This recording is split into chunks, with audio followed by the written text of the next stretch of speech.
agora nós temos uma outra questão que a gente vai abordar, muito sensível da nossa história, ok? Vamos ali. Alguém por gentileza, já abra em Romanos 5,12. Célia, pode ler para nós, Célia, por favor?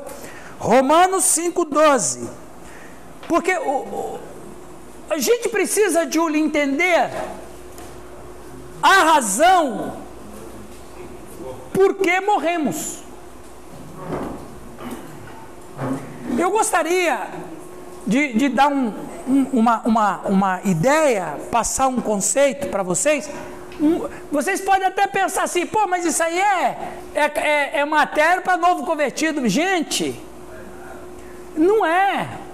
Esse é um problema. Às vezes nós somos muito arrogantes. Na verdade, a gente sempre tem que lembrar de onde viemos e para onde a gente vai. Ok? Agora, olha o texto que a Célia vai ler, para a gente entender a nossa situação na história. Alguém lê para nós?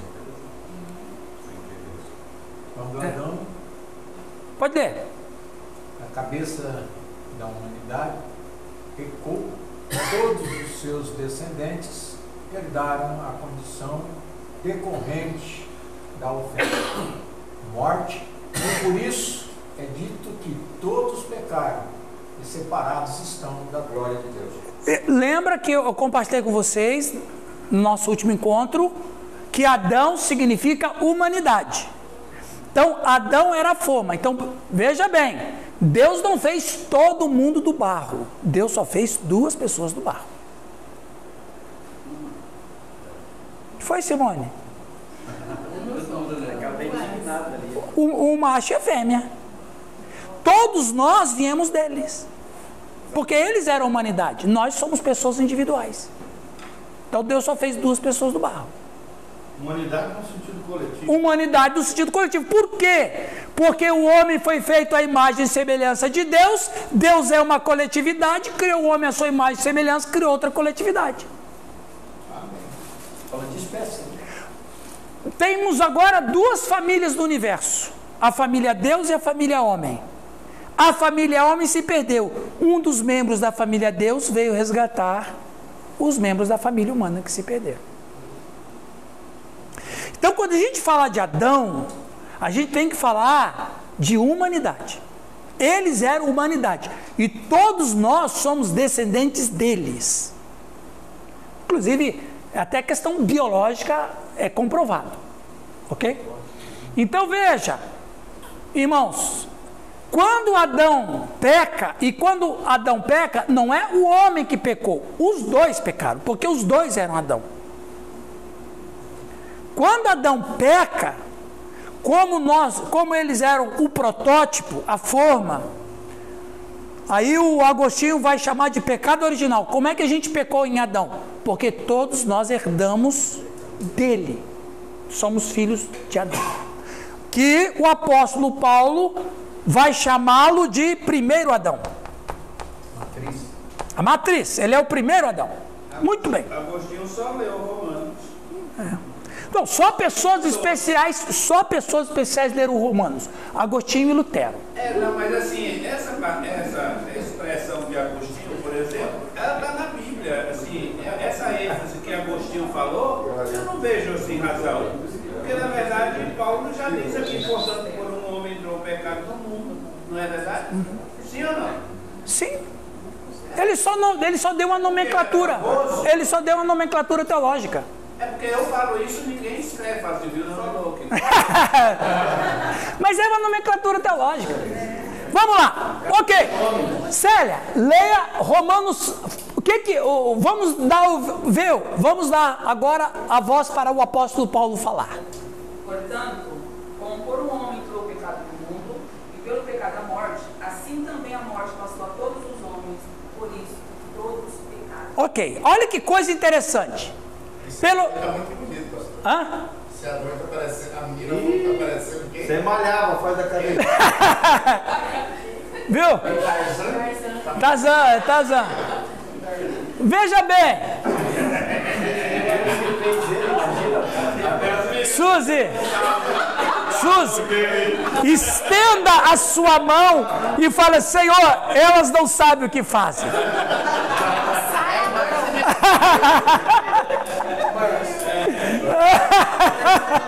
Viu lá que coisa boa? Viu, Devolci? Viu, Sérgio? Vocês estão vendo? Às vezes, essa nossa classe é escolhida do professor Raimundo, viu? É isso aí. E o salário?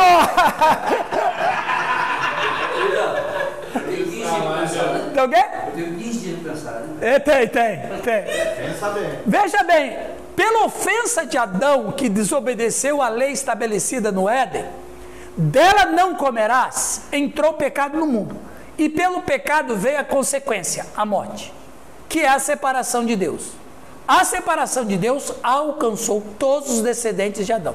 Por isso é dito que todos pecaram.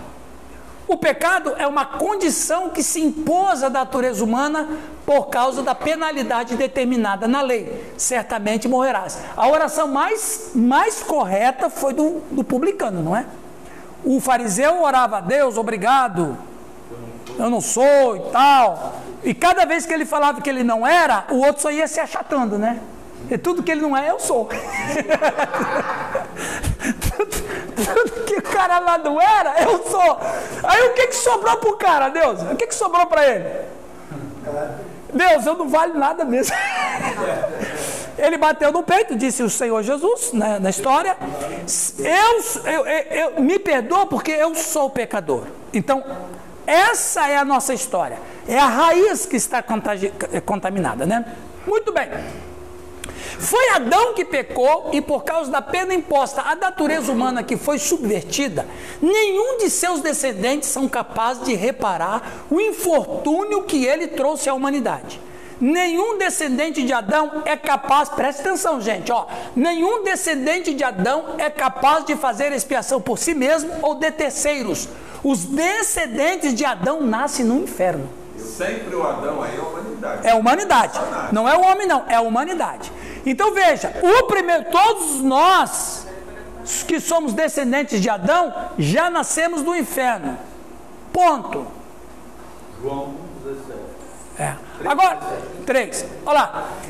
A substituição para a expiação da humanidade na pessoa do Filho de Deus, Jesus Cristo, se deu quando o verbo de Deus foi introduzido no mundo na qualidade de... Opa, tem uma novidade aqui. Na qualidade de último Adão, possibilitando a redenção através da substituição da desobediência pela obediência. Isso aqui para mim é chave. Alguém lê para nós? Alguém lê, por favor. O julgamento justo exigido na justiça de Deus está na base de um só homem. Um só homem desobedeceu, um só homem precisava obedecer. Isso aqui é importante, pessoal. Poderia ser um dos descendentes de Adão? 1000 vezes não. Teria que ser um homem em igual condição a Adão antes do pecado. É neste ponto que a misericórdia de Deus se destaca, pois Ele providenciou por sua graça, na pessoa do seu único filho, substituição. A realidade pela figura, o último Adão pelo primeiro Adão. Eu gostaria que lêssemos dois textos, um me lembrei aqui agora. Alguém lê Efésios 4, 22 a 24? Por favor, alguém? Efésios 4, 22 a 24. E alguém leia 1 Coríntios 15, 45 e 46. É chave para a gente entender a nossa situação na história. Primeiro, Efésios. Que quando ao trato passado, nos despojei do velho homem, que se corrompe pelas concupiscências do engano, e vos renoveis no espírito da vossa mente, e vos revistais do novo homem, que segundo Deus é criado em verdadeira justiça e santidade. Por isso deixai a mentira, falai a verdade cada um com o seu próximo, porque somos membros uns dos outros. Tá bom? Tá ótimo. Veja bem, o apóstolo Paulo vai dizer o que aí? Que nós temos duas fontes diferentes no trato passado, para fazer o quê? Despojar. Do quê? Do velho homem. Velho homem, no grego aí é antropos. Arqueoantropos. Veja bem, esse velho homem antropos, que popularmente é traduzido como homem, bem na verdade no grego antigo não é, mas antropos, ele é bem certo, e é isso que Paulo quer dizer, humanidade. Paulo está dizendo que tem duas humanidades. Qual? A humanidade primeira, de Adão, antropos, primeiro Adão. Então, o primeiro Adão, ele ofereceu aos seus descendentes uma vida baseada na desobediência. Ok? Uma vida baseada na desobediência.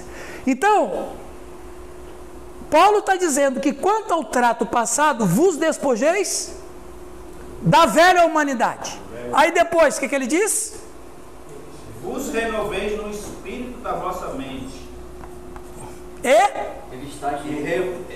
Revistais do novo homem. Aí ele vai dizer, não é homem, viu? Não é homem masculino. Homem masculino é andros e mulher é guiné. Então ele não está falando de gênero não, de sexo. Ele está falando de uma raça. Então ele está dizendo que o primeiro Adão ofereceu a desobediência e todos os males que vêm de lá. Mas aí ele está dizendo que tem uma outra humanidade, uma kainos humanidade, que é do segundo Adão. Opa, está acontecendo alguma coisa aqui. Agora, antes que o Delva fale, vamos ler o Coríntios 15, 46. Olha que interessante. Assim está escrito. Assim também está escrito. O primeiro homem, Adão, foi feito em alma vivente. O último Adão em espírito vivificante. Mas não é primeiro o espiritual, senão o natural, depois o espiritual. Ele está dizendo que o primeiro Adão ofereceu aos seus descendentes uma desobediência. Ou seja, todos nós já nascemos condenados, porque nós somos descendentes do primeiro homem, do primeiro Adão. Mas o segundo Adão, quem é? Cristo. Cristo está oferecendo para a humanidade uma troca. Qual? Saiam dessa velha humanidade e venham para a nova humanidade. Porque a nova humanidade é baseada no segundo Adão. Qual é a perspectiva do segundo Adão? Obediência. Salvos por sua vida. Então, a obediência de Cristo oferece para aqueles que nascem, e João 1,12 vai dizer, mas deu-lhes o poder de serem feitos filhos de Deus. Quem é o filho de Deus? É quem nasce no kainos antropos, ou na nova humanidade, na humanidade que começou com o segundo Adão, Cristo. Então, quando uma pessoa se converte a Jesus Cristo, ele sai da velha humanidade e passa a viver numa nova humanidade. Agora eu não tenho mais ligação com o primeiro Adão, mas todas as minhas esperanças e expectativas estão baseadas no segundo Adão. O segundo Adão é marcado por obediência, então eu estou na obediência dele, salvo por sua vida, e a vida do Cristo foi marcada por obediência, por isso que ele era perfeito. Ou seja, a pessoa que converte a Cristo, a nova criatura, ela precisa estar na nova humanidade. Então quem é o cristão? É o que nasce de novo, que Jesus vai dizer para Nicodemos. Por que nascer de novo? Porque eu tenho que morrer para a velha humanidade e nascer na nova humanidade. Na primeira humanidade eu não preciso pedir para nascer, mas na segunda humanidade eu preciso pedir para nascer. Percebem?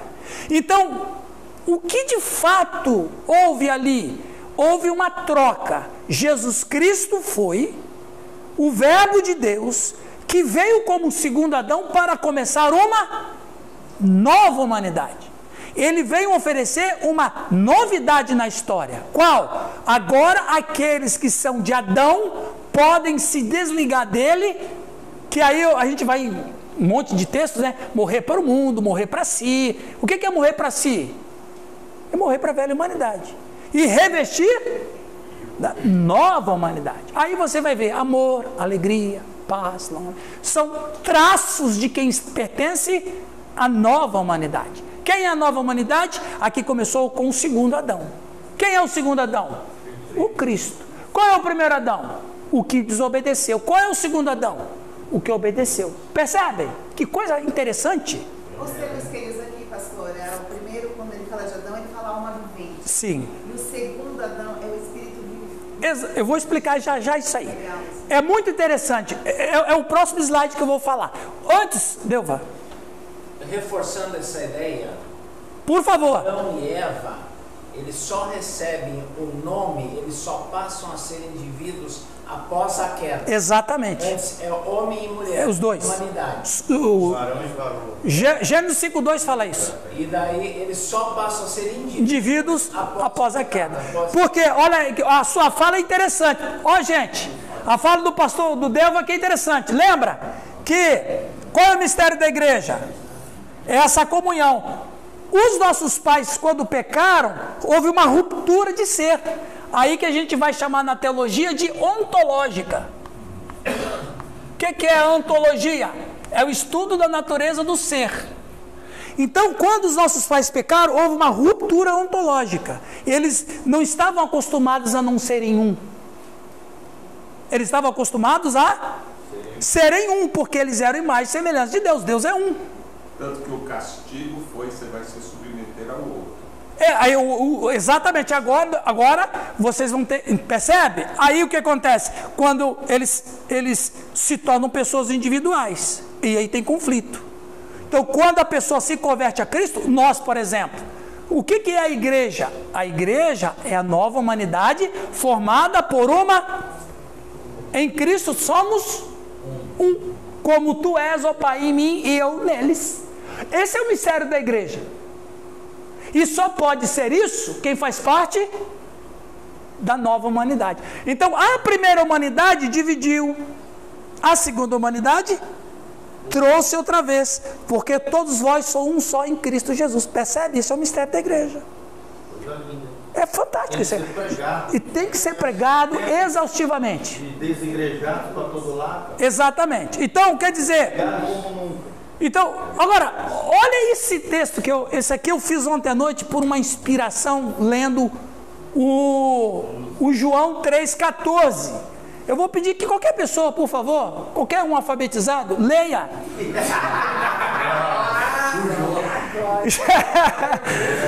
João 3,14. Alguém? O que diz lá? João 3,14. O que diz João 3,14? Alguém leia? E do modo porque Moisés levantou a serpente no deserto, assim importa que o Filho do Homem seja levantado. Veja bem, irmãos, Jesus é aquele que vai pagar a morte para a qual os seres humanos foram condenados e cuja sentença não podiam cumprir porque já nasceram espiritualmente mortos. Como é que eu vou dar uma vida perfeita se eu já nasci morto? Ok? Então precisa ter alguém espiritualmente vivo que se ofereça para que experimente a morte no lugar de Adão. Porque o sujeito já nasceu morto. Como é que você morto vai oferecer vida? Quem que pode oferecer vida? Quem está vivo. Quem é que pode morrer para vencer a morte? Quem nasceu espiritualmente vivo. Por que nós não podemos nos salvar a nós mesmos? Porque a gente já nasceu morto, não tem vida para oferecer. Não temos vida. Vamos lá. Então precisa ter alguém espiritualmente vivo que se ofereça para que experimente a morte no lugar de Adão. Como não conseguimos produzir este ser humano, Deus providenciou este ser humano. Quando a gente olha para o Filho do Homem, a gente entende que Adão está morto e eu não preciso mais morrer. a maldição acabou. Quando a gente olha para o Filho do Homem, a gente entende que Adão está morto e eu não preciso mais morrer. A maldição acabou. Quem crê em Jesus encerra o processo iniciado por Adão, que é continuar na morte por toda a eternidade. Nós não precisamos mais continuar na morte. O último Adão resolveu o nosso problema. Então, é a questão, eu gosto muito dela. Ela me ensina muito. A mulher no poço de Jacó. Se tem uma mulher maravilhosa na Bíblia, é ela. Porque, veja bem, João 4. Ela é tão fantástica que ela é uma mulher muito inteligente para os seus dias, porque os rabinos diziam que era melhor queimar a Torá do que vê-la sendo lida por uma mulher. Então, o ponto de contato entre Jesus e ela foi a água. Jesus ofereceu a água viva, ou a água corrente, porque ela estava tirando uma água morta. Água de poço é água morta. Mas a água corrente, você sabe que a água corrente, se você se abaixar para beber uma água corrente, cada vez que você põe na boca, é uma outra água. Então, Jesus oferece para ela o quê?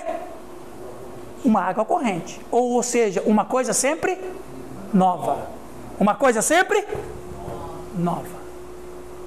Aí, ela percebe que Jesus é um sujeito interessante.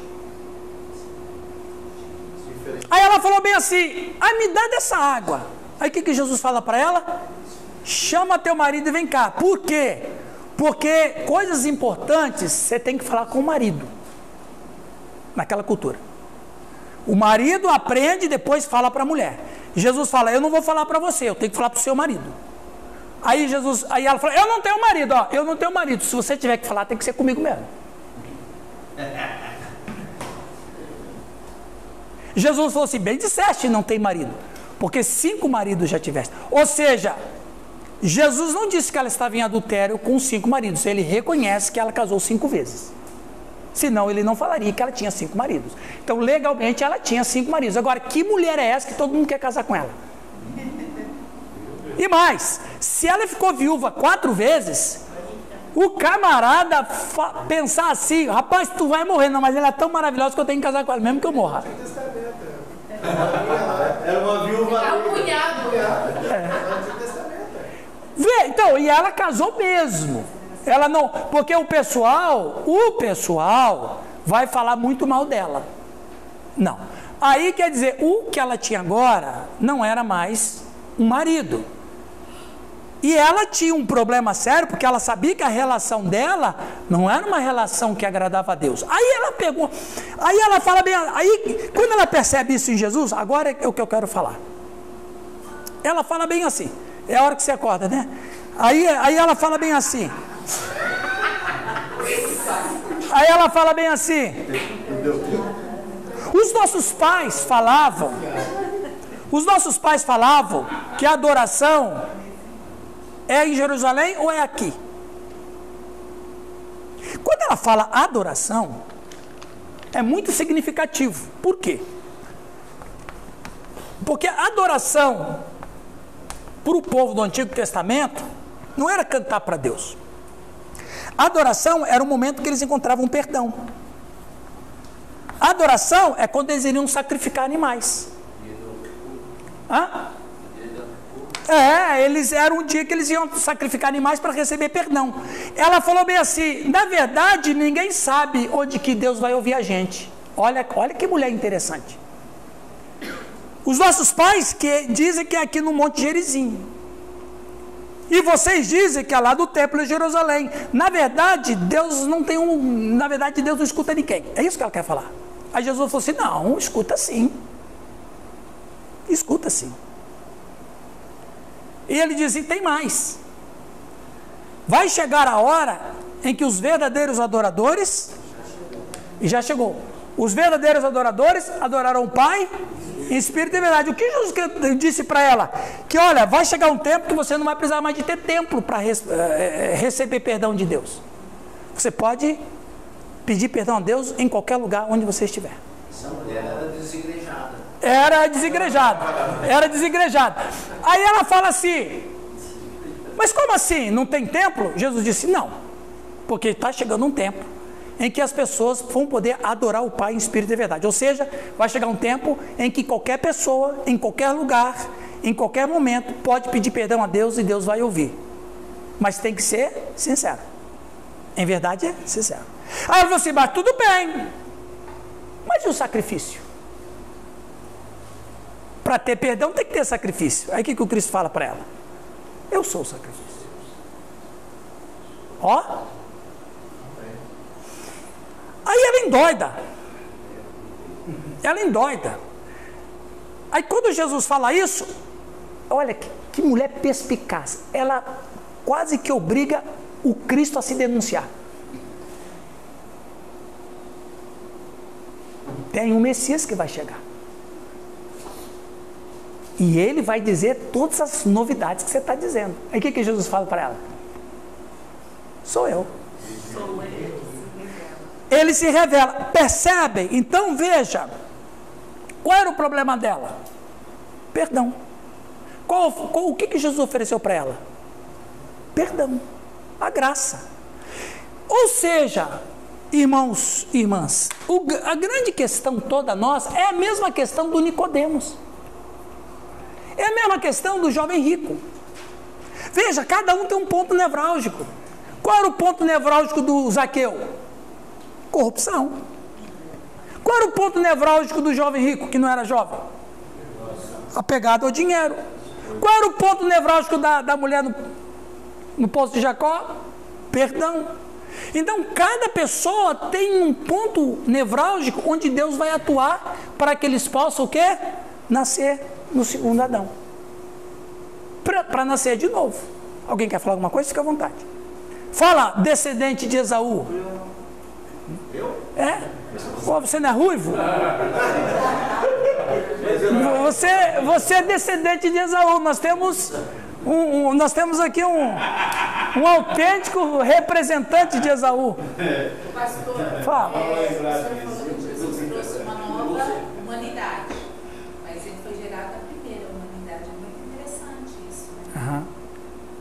Foi o quê? Foi gerado da primeira humanidade.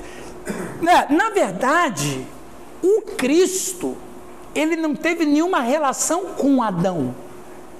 Ele foi um ser humano, o único ser humano da história que não vem da linhagem de Adão. Porque foi o Espírito Santo, que ele foi gerado pelo Espírito Santo. Ele não foi gerado por José. E a Dona Maria? Então, ela... barriga de aluguel. Na verdade... E aí você matou nós mulheres. O que aconteceu? Veja...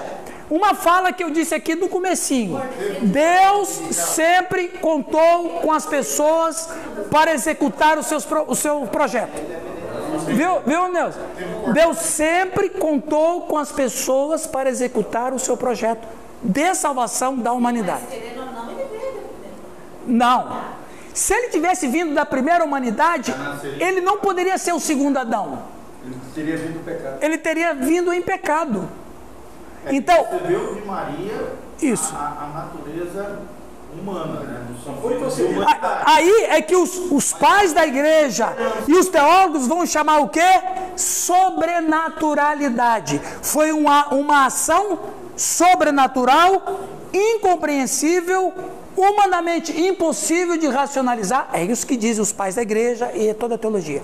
Mas o Cristo foi gerado no ventre de Maria, sem que ele tivesse qualquer tipo de contato com qualquer relação com Adão. Porque senão ele não seria o segundo Adão, ele seria mais um descendente de Adão, e portanto pecador. O verso 47, por isso, fala sobre isso. Pode ler. Mais ou menos, eu sou identificado. O primeiro homem é da terra. É da terra. É terreno. O segundo homem, o Senhor. Uhum. Exatamente. E ele fala, qual o terreno, quais são também os terrenos. qual celestial faz também o Nós celestial. vamos cair naquele Ele é negócio de Cristo, o homem e Deus. Isso, aí entra, Aí, quando a gente entra na questão da cristologia, inclusive nós estudamos cristologia, quando a gente estuda cristologia, nós vamos entender que aí o verso-chave é o 1 João 1,14. E o verbo se fez carne. E o não a carne que ficou cheia do verbo. Então, é o verbo. Já o Nestório vai dizer que Jesus nasceu e as duas naturezas vieram nele e elas eram separadas, né? Mas aí então anula filho de Davi. Não anula porque ele foi registrado na história. Mas o registro na história não tem um sentido, não tem um sentido genético, porque na verdade, viu Neuza? Na verdade, ele não era descendente de Davi por causa de Maria. Ele era descendente de Davi por causa de José. E o mais importante aí, e que a gente vai para cristologia. Não é falsa, né?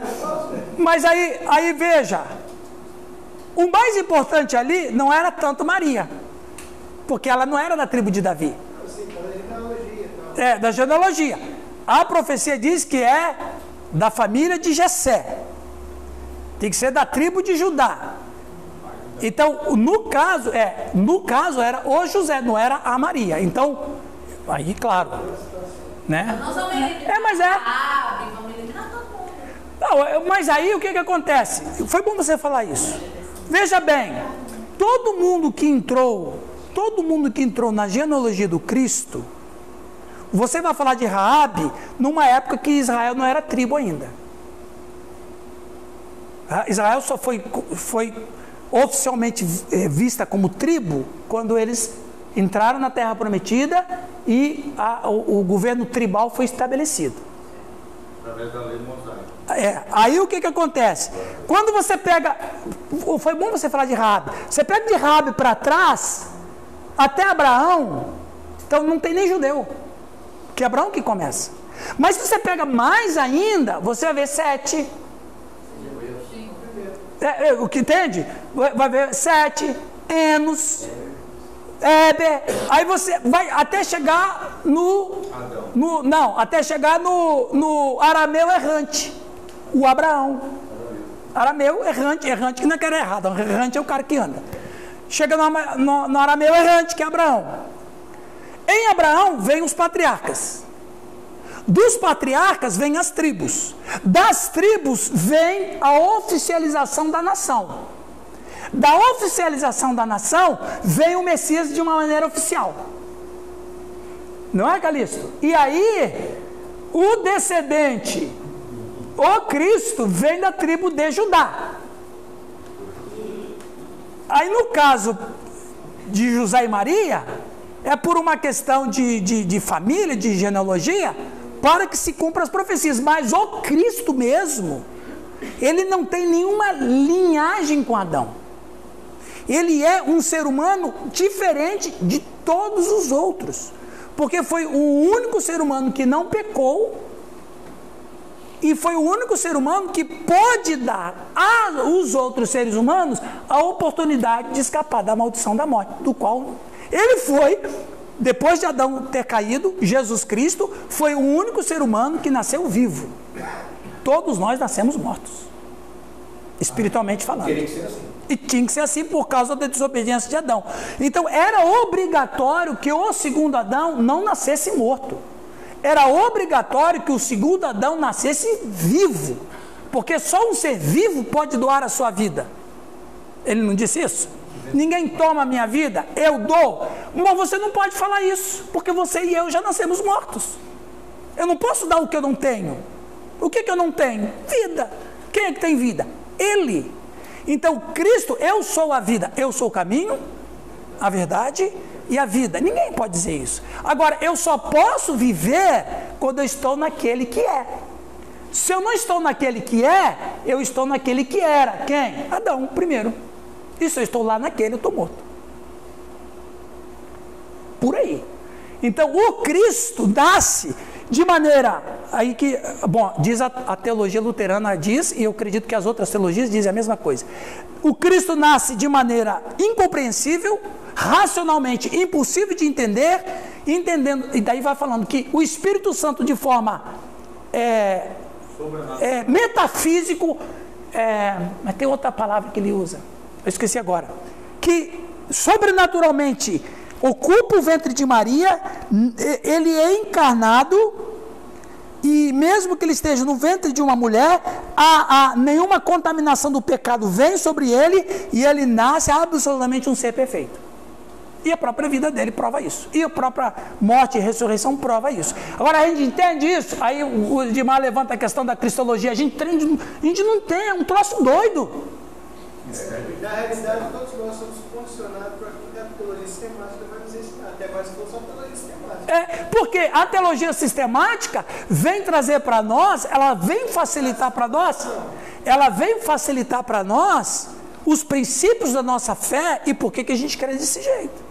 Eu fui aprendido mais ou menos como ela mencionou lá, né? Que a parte humana de Jesus veio através do gerar de Maria, sabe? Foi um ato sobrenatural, teve a participação do Espírito Santo, é um mistério divino, mas a parte humana que se fundiu e se uniu numa só natureza, né? E aí vem aquele conceito da união hipostática. União hipostática. Exatamente. Duas Concílio de Calcedônia. do mesmo ser, só Jesus teve isso. Justamente não foi contaminado pelo pecado porque não houve a concepção por parte de José. Não foi por sêmen. E muitos teólogos acreditam que Maria também era da descendência de Davi, porque foi registrada na mesma cidade de José. Exatamente, exatamente. Por casamento. E aí tem a ligação tanto natural, ou seja, humana, por Maria, por ventre de Maria, pela participação ativa de Maria, mas também uma participação divina de forma sobrenatural, através desse mistério de Deus que é a concepção. Em meio a um ato sobrenatural na Virgem Maria pelo próprio Deus através do Espírito Santo. Agora, quando o apóstolo Paulo diz que Cristo é um segundo Adão, ele já está dizendo que este segundo Adão não tem nenhuma relação com o primeiro, nem genético, nem espiritual. Então, o que a teologia vai ensinar vai fazer a gente mais ou menos ter uma compreensão do que aconteceu. Então, pega aqui, pega ali, né, tem uma interpretação aqui, outra acolá, e a gente vai tentando fazer essa dialética para ter uma razão da esperança, porque aí nós, por que crê desse jeito? Mas tu entendeu que são perspectivas diferentes. Sim. A que você mencionou luterana e a nossa é diferente. Sim. Não teve uma participação humana por parte de Maria. Sim. No teu caso, você mencionando, a luterana não teve participação nenhuma de Maria, a não ser uma barriga de aluguel. Uma barriga de aluguel. Não, eu falei barriga de aluguel por... Mas ele tinha um bico, Jesus, né? Adão, não sei, mas que Cristo... Não, Adão teve um umbigo. Entra naquilo que ela falou. Adão teve um umbigo. Com a participação ativa de Maria, ele entra, inclusive, o conceito da linha do justo, que liga a cada 14 gerações até chegar em Jesus. Adão, 14 gerações, Abraão, 14 gerações, Davi, e Davi ligando até José. Não teve a participação ativa ali, mas criou Jesus. A gente vai para o lado católico, porque os católicos acham que Jesus não pecou, porque ele era praticamente divino, só divino, não tinha parte humana. Então, quando a gente parte para esse pressuposto que ele tinha essa parte humana da primeira humanidade, mostrando que é possível. Veja bem, o católico vai dizer, no católico não, né? O católico cresce. Não, o católico não. Até a dogmatismo católico vai dizer que Jesus foi assim porque Maria era santa. Pois fica totalmente difícil. Mas nem a teologia protestante não vai dizer isso. Jesus Cristo, ele já coloca Cristo como ungido de Deus. Isso. Só que aí, como veja, claro que, lógico, a teologia ela vai dar uma pista muito boa para nós, né? Então, a partir do momento que a gente lê, como nós lemos, que o Cristo, ele é o segundo Adão, conforme o Efésios 4, que diz que há duas humanidades. Então quer dizer que alguém quebrou a sequência do mal. Cristo. Se ele quebrou a sequência do mal, logo ele não pode ter sido da primeira humanidade. Ele foi um homem diferente de todos os outros. Porque assim como... Sim, pode falar. Pode terminar aí. Não, pode falar, não tem problema. Eu queria só entender, na descrição de Isaías 53, fala que ele era o mais desprezado entre os homens, né? Não fizemos dele caso algum. E na teologia católica, né, eles tentam traduzir a imagem de um Cristo que não passou por aquele sofrimento que a gente vê ali. Né? Sim. Ele era o mais rejeitado. Quando olhamos para ele, nenhuma beleza vimos, para que pudéssemos desejar. Como é que se explica isso? Não, o mais importante do Isaías 53, na minha opinião, não é se ele, não é a questão da beleza, é a questão de que pelas suas pisaduras fomos sarados. Então, quer dizer, para ele ser pisado, essa questão da cristologia é muito interessante, que lá no concílio de Calcedônia, em 381, foi discutido sobre o termo Cristodocos ou Materdocos, né? Que lógico não tinha nada a ver com a Maria, mas tinha a ver com a humanidade e a divindade de Jesus Cristo. O que nós, pelo menos é o que eu posso entender, é que as duas uniões, a união humana e divina em Jesus, estavam profundamente, inseparavelmente unidas, de modo que não havia duas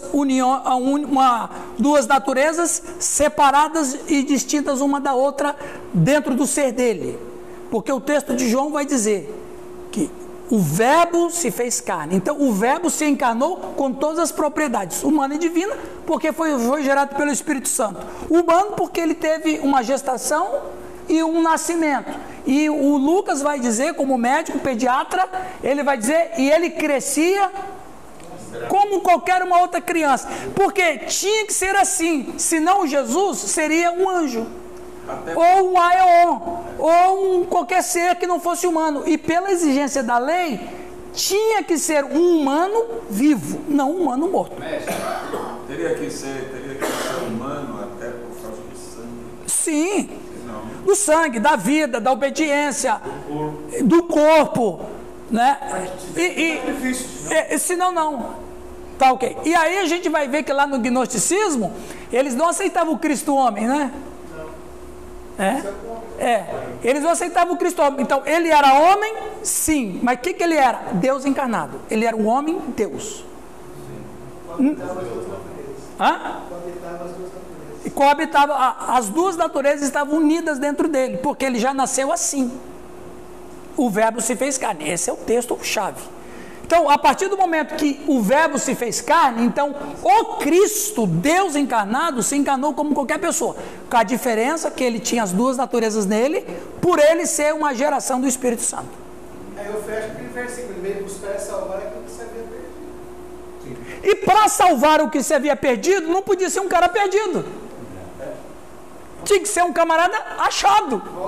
Se alguém Cordeiro de Deus que tira o pecado do mundo. Não dá pra gente, por exemplo, para algum pastor que está aqui, Jesus, quem morreu na cruz? Jesus? Sim ou não? O que diz as Escrituras? Que Jesus morreu. 1 Coríntios 15. Tá. Que morreu segundo as Escrituras. Tá. Ele tinha que morrer. Aí vem uma outra pergunta, se não desse. Ótimo. Deus pode morrer? Bom, você vai entrar. Veja, essa pergunta sua essa pergunta sua é interessante. Não vamos confundir com patripacianismo. Outra história. Eu já estudei isso bastante, muito tempo. E todo o material que eu já li, luterano, reformado, e do reformado Eu peguei talvez uns que são mais conceituados, o Gruden e o Strong. Luterano, todos são maravilhosos, né? E com muito jeito e com muito cuidado, as teologias vão dizer, em algum momento, Deus experimentou a morte. Não Deus em sua essência, mas o homem encarnado. Em algum momento, ele experimentou a sua morte, mas não foi uma morte que trouxe uma consequência de pecado. Foi uma morte sacrificial, do qual ele vai ficar em ação no Hades, ou no Tártaro, ou no Guiena, conforme a interpretação que se dá. Mas a teologia reformada, ela diz o seguinte, que Jesus, quando ele vai para a cruz, ele deixa a sua divindade e ele assume somente a sua humanidade. E quem morre na cruz é Jesus Cristo, o ungido de Deus. Jesus Cristo, o homem, não Deus. Entende? Essa é a teologia. Na verdade, essa é na minha opinião, é uma forma de querer dizer que Deus não morreu. Mas se Deus não morreu, dentro dessa perspectiva... Para um seminarista seria Jesus Cristo, o homem. Então, só que a gente não pode... Eu acho muito difícil a gente separar as duas naturezas. Porque... as duas naturezas não dá para você separar. Qual foi o brilho de Jesus na cruz? Qual foi o brilho de Jesus na cruz? Deus viu? Só então, mas isso aí, foi bom você falar nisso. Foi bom você falar. Eu falei nisso, acho que na última aula. Sim, última aula. Eu falei isso aí no último encontro. Na verdade, a fala de Eloi, Eloi, lama sabachthani, não foi aquela afirmação de que Deus abandonou Cristo na cruz, porque o Paulo vai dizer que Deus estava em Cristo reconciliando consigo o mundo. Mas os judeus ali, Edmar, você falou isso no comecinho do nosso encontro. Os judeus vão dizer, desça da cruz para que creamos que tu és o Messias. Em resposta a essa pergunta, Jesus falou bem assim, o que está escrito no Salmo 22 sobre o Messias? O Salmo 22 não está dizendo que o Messias tinha que morrer? Olha eu aqui. Então, o Eloi, Eloi, lama sabachthani é um salmo que Jesus Cristo dá para os principais sacerdotes em resposta a eles quererem crer que ele é o Messias. Então, seria um apontamento. É um apontamento. Ele está dizendo, desça da cruz para que creamos em ti. Aí ele começa, Eloi, Eloi, lama sabachthani, ou seja, leia o Salmo 22, eu tinha que estar aqui mesmo. Eu sou o Messias porque o Salmo prova isso. Porque não pode ter ruptura da Trindade. Então aí, Hildo, na minha opinião, humilde opinião, a morte de Cristo foi diferente da nossa morte. É isso que a gente tem que separar. A nossa morte é por desobediência. A morte de Cristo não foi por desobediência, pelo contrário, foi sacrifício, porque Ele deu a vida dele, é diferente. Lutero disse, se Jesus não quisesse ter morrido, hoje ele teria 1535 anos. Na sua resposta, você está respondendo muito bem, a morte de Cristo. Quando você não poderia falar a morte de Jesus, sim? Depende, a morte de Cristo, a morte de Jesus. Não. Muda falar Cristo Jesus? Para mim, para a gente muda. Não, Cristo Jesus, Jesus Cristo é o mesmo. Não. Quando você fala Jesus, está falando de Jesus da divindade, por exemplo. Deus não poderia morrer na cruz do Calvário, porque Deus não pode. Cristo quer dizer ungido de Deus, quer dizer homem, Jesus Cristo homem. Quem morreu na cruz? Jesus Cristo homem, não o Jesus. Mas Cristo não se separa, gente. No Cristo não se separa, essa é a questão. Depende da forma. Agora, você que está dizendo que se separa. Eu estou pensando. Tá bom, eu acho que isso é bom, esse debate é gostoso. Vocês têm que entender uma coisa, uma película. Presta atenção. A sua mente, a sua teologia é que te forma. Então, por isso que você está falando, você está fazendo uma afirmação que eu não creio, que outros não creem. Que você também teria dificuldade de defender diante de mim. Mas vamos pegar a fala. Não, mas eu estou falando, eu não estou querendo. Não, está ótimo isso aqui, está muito bom. Falando é porque é uma questão teológica. Veja, Odimar, o que você falou de Deus? na primeira parte.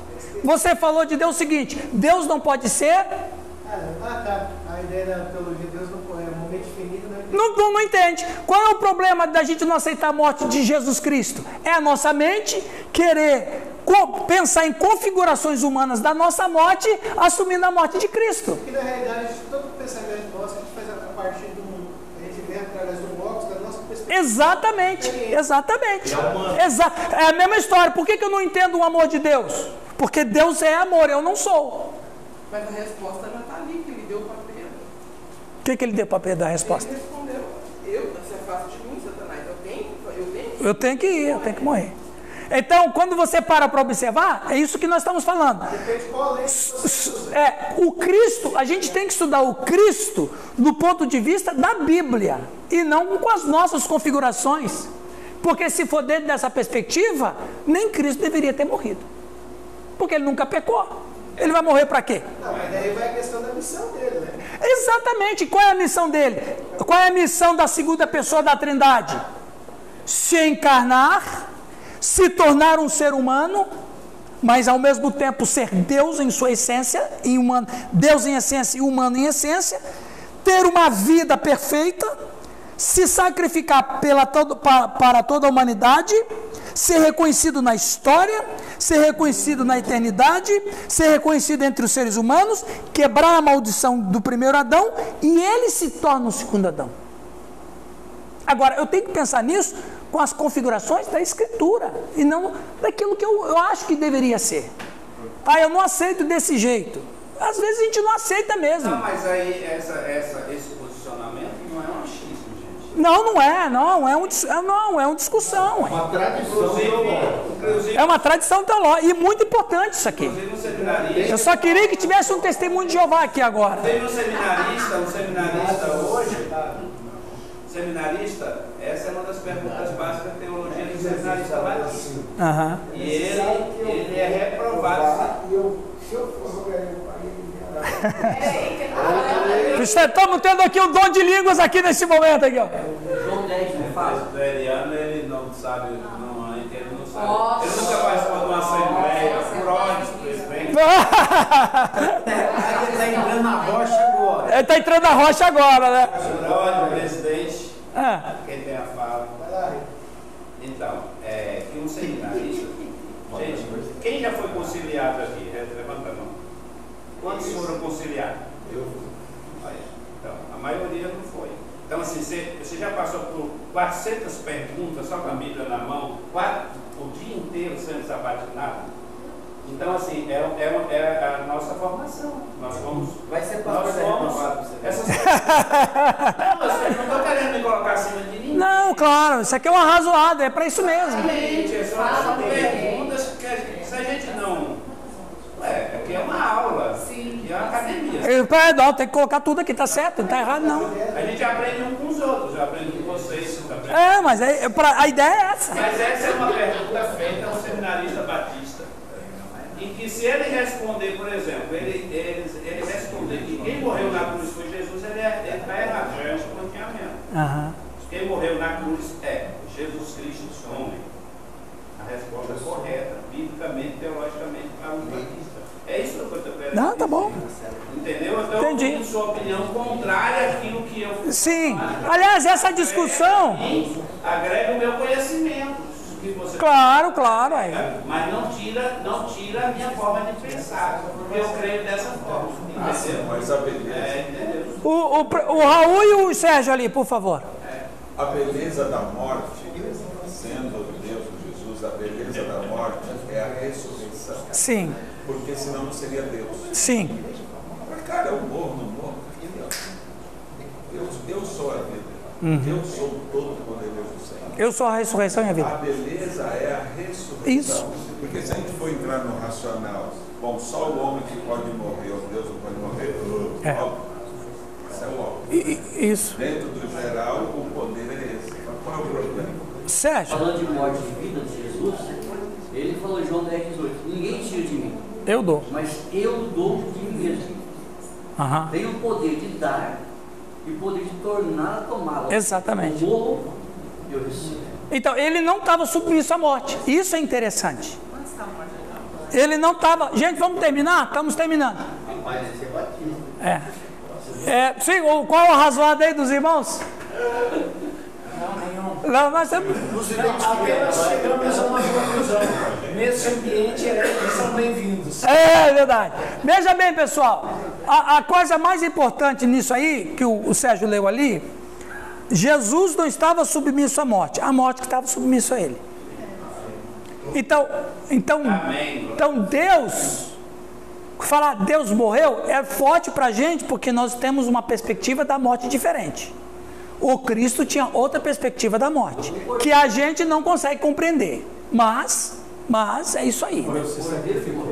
Lê para nós ali alguém? Jesus não morreu. Ele deu-se a morte. Pode ler alguém? Deus exigiu do seu filho obediência. Até você, Carlos. Deus exigiu do seu filho obediência, assim como foi exigido do primeiro homem.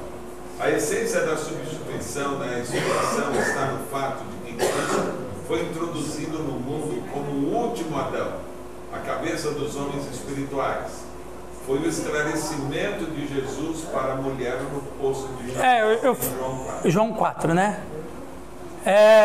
A lei dada para o primeiro homem no Éden, que era para a vida, trouxe concupiscência, condenação e morte sobre ele e os seus descendentes. Romanos 7, 7 a 11. O último Adão, Jesus Cristo, nascido de mulher, veio sob a lei, mas sem pecado. Foi obediente em tudo e se tornou causa de eterna redenção para todos os que creem em seu nome. Nascido de mulher. Isso. Claro, se ele não nasce de mulher, não é homem. Ele tem que ser um homem, e ele não era um homem qualquer, ele era Deus encarnado. Glória a Deus. Por isso que a diferença é que ele foi gerado. Viu? Como ouviu o colega falando ali? Sim, pode falar, Sérgio. A diferença é que ele foi gerado e não criado. E foi consubstancial ao Pai. Isso, consubstancial ao Pai. Casa da rocha. Então, aí é aquela ideia do João 1,14. Muito bem, pessoal. Vamos encerrar aqui. Temos aí 15 minutos para o almoço. Quem vai ficar? Mas foi muito bom o nosso arrazoado.